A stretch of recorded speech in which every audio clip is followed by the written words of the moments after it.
Hey guys, I hope you're doing great. I am doing fantastic. I mean, it's a beautiful day outside. It's October 2nd as I am filming this. This video is just a short little video just to introduce you guys to the books that I will be reading for the month of October.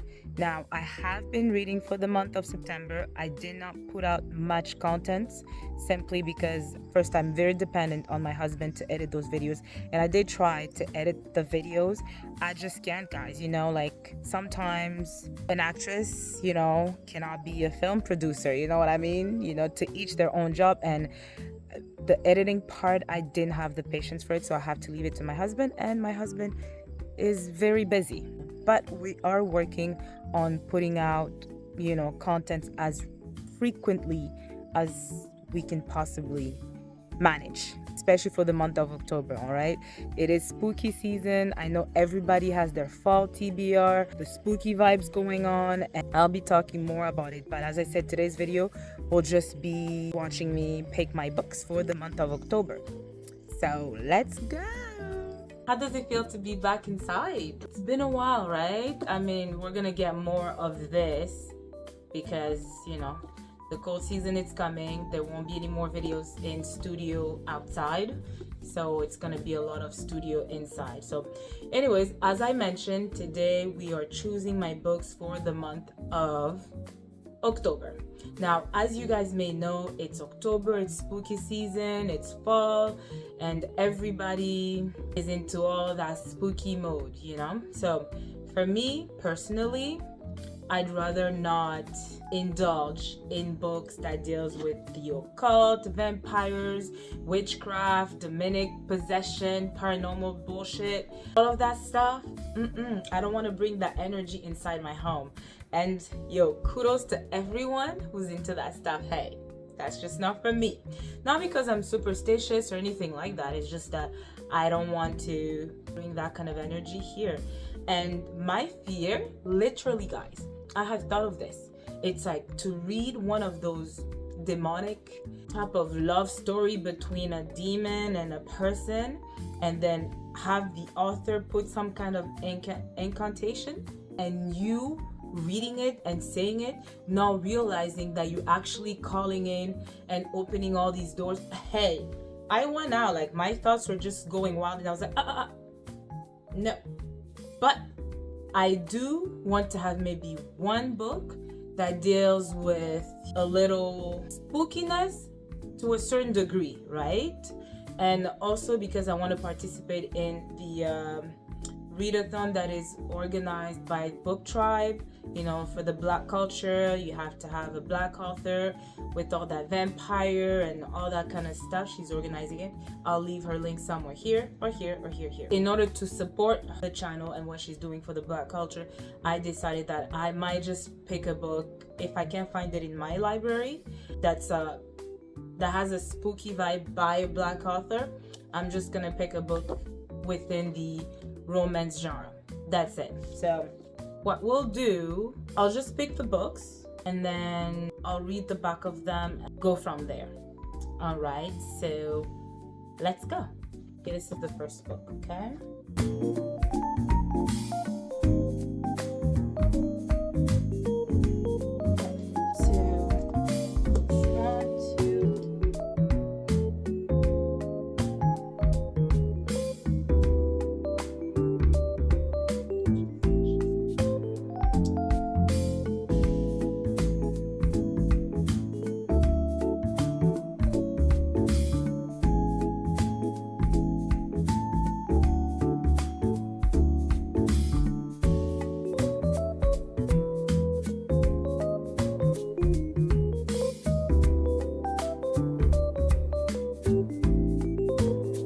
Here are the books that I want to read for the month of October.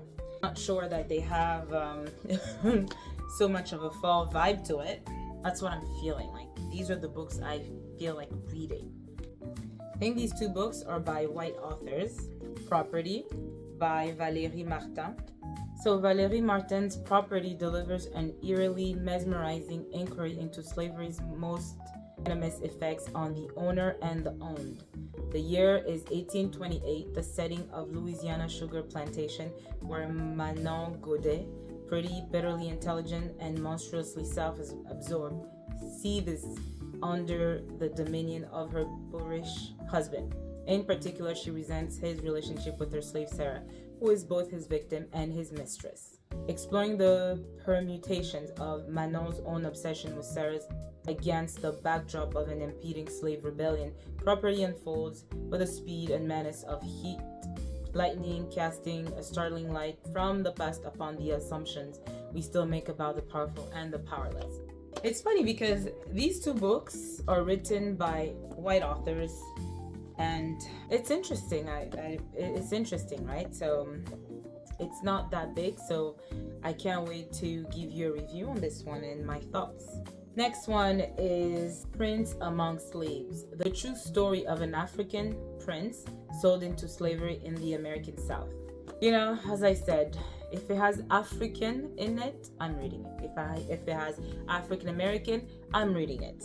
I'm a bit torn because not most of these books, but these books are written by white authors, and I'm really trying my best to read books by authors. But then when the subject is of interest to me, you know, I have to read it, right? So in this remarkable work, Terry Alford tells the story of Abidi al-Rahman Ibrahim, a Muslim slave who in 1807 was recognized by an Irish ship's surgeon as the son of an African king who had saved his life many years earlier.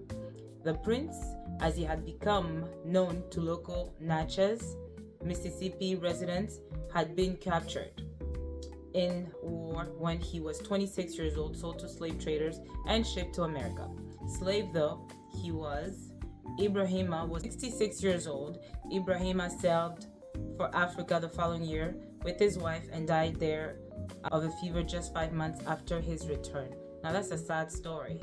Okay, so we'll stop there, but that blurb right there is the kind of story I like to read about, you know what I mean, about African kings. Just like the book of the true story of Yasuke was an African samurai. Those are the narratives that I need and love to read, discover, because as we've heard, Africa didn't start with slavery. Even though it was going on, we had kings and queens and we had our history, and I just would wish that it was written by, you know, a black author, but hey, at least he's telling us the story. Next, I want to read the story. It's like a novella. It's not that big. It's If Beale Street Could Talk by James Baldwin. Now, I haven't read any books by James Baldwin, but after reading The Three Mothers and discovering James Baldwin through the eyes of his mother, I thought I'd pick one of his work and, you know, discover, and maybe I'll watch the movie as well. In this honest and stunning novel, James Baldwin has given America a moving story of love in the face of injustice. Of course, I know we want black joy, but my thing is, if these authors write stories like that and we want to escape and we want black joy, so what do we do with these stories? Do we just throw them? Do we not read them? We just have to find a balance. There's a time to learn our history, and there's a time to enjoy stories with black characters about black culture that has nothing to do with injustice, black trauma, and all of that. There is a time for, I think, both storytelling. Told through the eyes of Tish, a 19-year-old girl in love with Fawny, a young sculptor who is the father of her child, Baldwin's story mixes the sweet and the sad. Tish and Fawny have pledged to get married, but Fawny is falsely accused of a terrible crime and imprisoned. Ooh. Their family set out to clear his name, and as they face an uncertain future, the young lovers experience a kaleidoscope of emotions, affection, despair, and hope. In a love story that evokes the blues, where passion and sadness are inevitably intertwined, Baldwin has created two characters so alive and so profoundly realized that they are unforgettably ingrained in the American psyche. Yes. You know, it does have a fall vibe to it. I see it. Yeah, I can feel the fall vibe through this. I mean, even like their coats and all that's not completely wintry, you know? Next, it is this lovely book. It is The Selfless Act of Breathing by J.J. Bola. Now, I discovered this booktuber.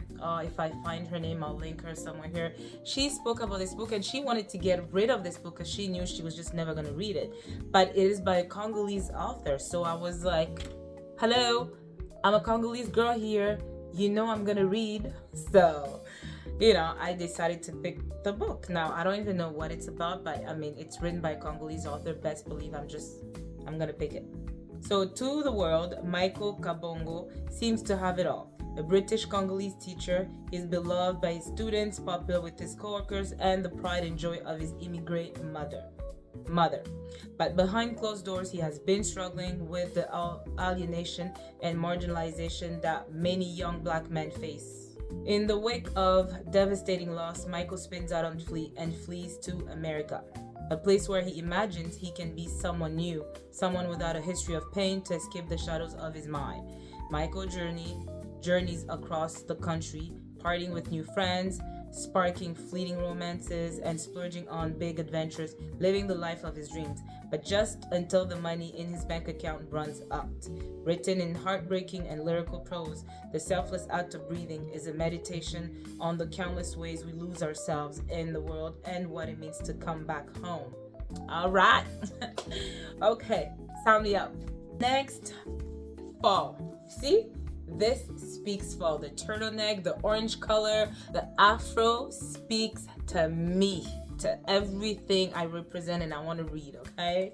So it is Confessions in B Flat by Donna Hill. Do I have another book by Donna Hill here? Okay, maybe not. The year is 1963. In Harlem, the epicenter of black culture, the fight for equality has never been stronger. The time is now. Enough is enough, yet even within its ranks, a different kind of battle rages. Love thy neighbor or rise up against your oppressors. Ooh. Jason Tanner has just arrived in New York to help spread the message of his mentor, Dr.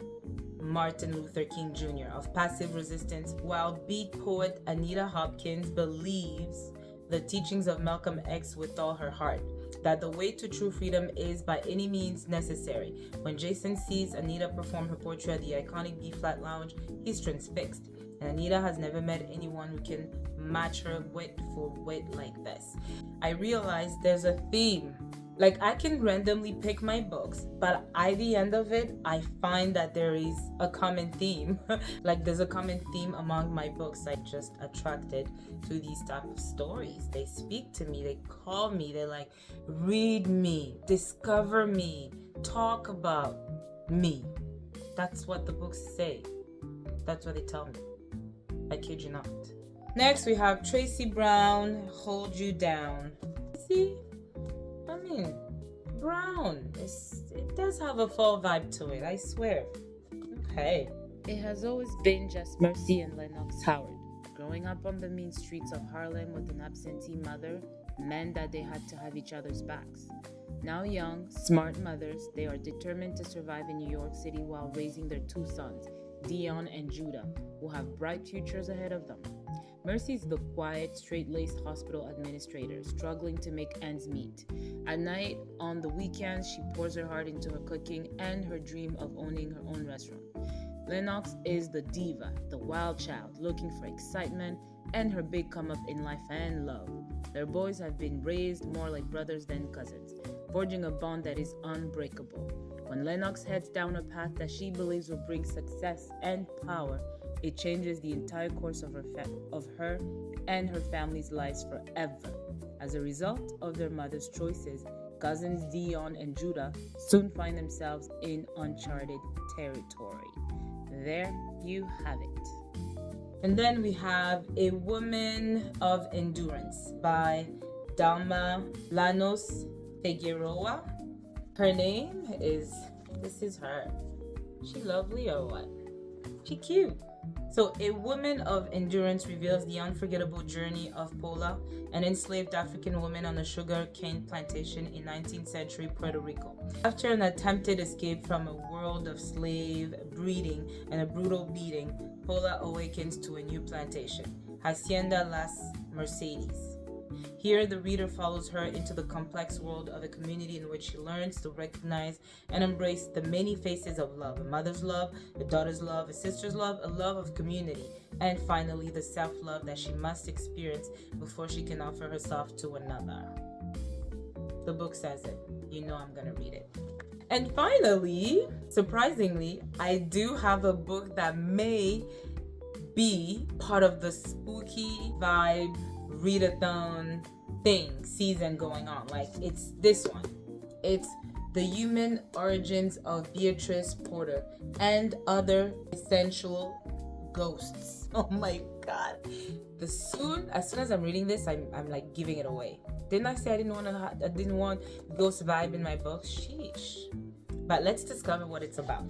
So Sister Zora and Sasha Porter are drifting apart. Bearing witness to their father's violence and their mother's worsening illness, an unsettled Zora escapes into her journal, dreaming of being a writer, while Sasha discovers sex and chest binding, spending more time with her new girlfriend than at home. But the sisters, like their parents, must come together to enter to something more ancient and powerful than they know, and reckon with the family secret buried in the past. A tale told from the perspective of mischievous narrator, featuring the rolling calf who hunts butchers, Mama Diglo who lives in the ocean, a vain tiger, and an outsmarted snake. The Human Origins of Beatrice Porter and Other Essential Ghosts is set in a world as alive and unpredictable as Helen Oyeyemi's. Okay, see, there you have it. Telling of the love between sisters who don't always see eye to eye, this extraordinary debut novel is a celebration of the power of stories, asking what happens to us when our stories are erased. Do we disappear or do we come back hunting? Ooh, okay, there you go. I think I can handle this one. It's not very vampirish, demonic, or anything like that, so I think I can handle this one. Okay guys, there you have it. And before I end this video, I did not read all the books that I tell myself to read. So I had these 2 books left to read. Hopefully, if I finish these books before, I will read these books that I was supposed to read for the month of September. If not, you guys know what I'll be doing for the month of October. And hopefully, I can do a vlog with one of these books. I'll choose, and then we shall see. All right guys, there you have it. That is the books that I want to read for the month of October. Spooky October. Spooktober? So if you enjoyed this video, don't forget to like, comment, subscribe, and your notification bell. And I will see you in my next video.